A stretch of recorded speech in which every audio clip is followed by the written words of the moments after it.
game Friday night up against Shiloh didn't go as well as a lot of people hoped. Gravette did hang with Shiloh for the first 2 quarters of football, and there were some injuries, and Hayden's going to tell you about those injuries.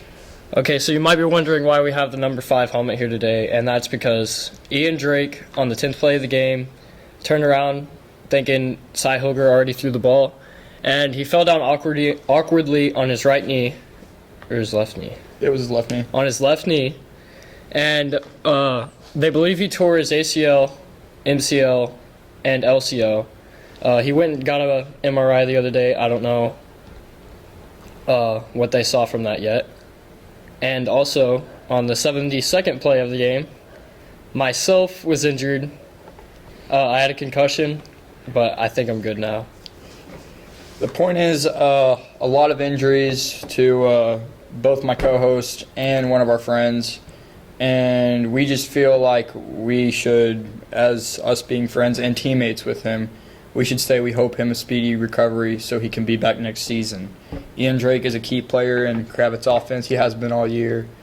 And now that he's out, it's up to those guys to step up, like Josh Dodge. After Ian Drake went out, Josh Dodge went in there and caught a touchdown.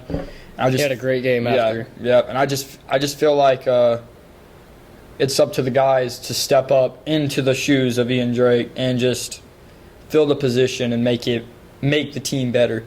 He's a tough player on both sides of the ball.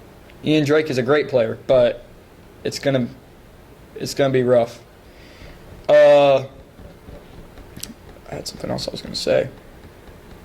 Oh, we also had a slight finger issue with Isaac Den, but I think him and Preston are getting that worked out. Yeah, fingers.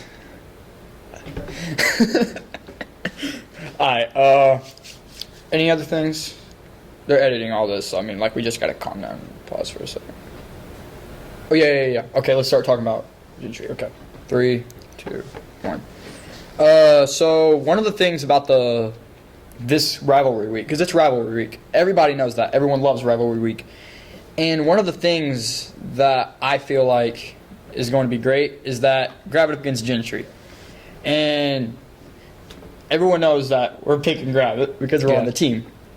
But normally whenever I picked Gravette up against Shiloh, I looked on the optimistic side of things, and I was picking not only because I'm on the team, but because I believed.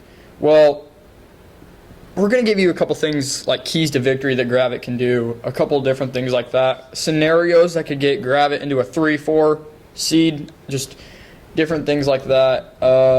Rivalry Week's going to be pretty interesting, and we're going to get right to it.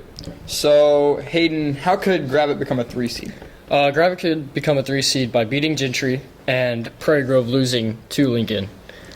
And I think Gravette beats Gentry by having good special teams, getting turnovers on defense, and putting the ball in the end zone on offense.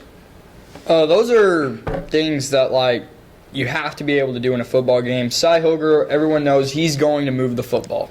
He's going up against a guy named Brandon Atwood, who is statistically the best quarterback in the conference.